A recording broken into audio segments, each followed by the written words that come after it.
Pemirsa, awal tahun 2026, penjualan rumah di Sumatera Selatan mengalami perlambatan. Kondisi ini dipengaruhi sikap masyarakat yang masih menahan diri atau wait and see, terutama terkait dengan harga dan kepastian regulasi perumahan.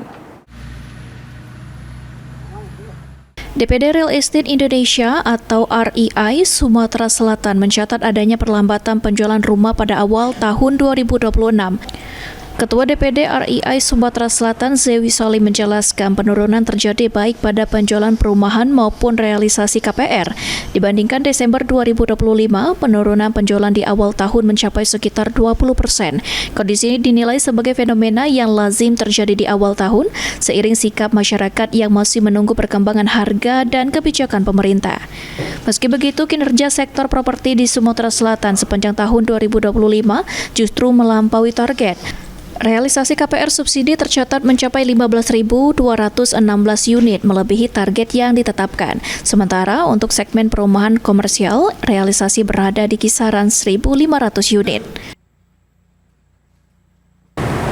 Di tahun 2026 ya, kita melihat dari sektor properti, memang di awal kuartal pertama kita melihat bahwa memang penjualan maupun realisasi KPR agak sedikit menurun ya, karena memang ini merupakan salah satu fenomena di awal tahun. Biasanya memang itu terjadi kok.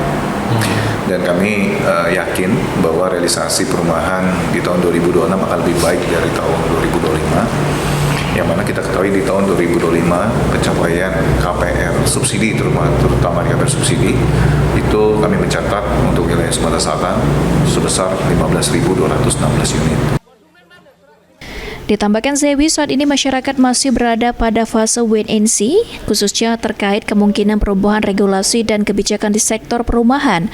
Namun pihaknya optimis, realisasi pembangunan dan penjualan rumah di Sumatera Selatan pada tahun 2026 akan lebih baik dibandingkan tahun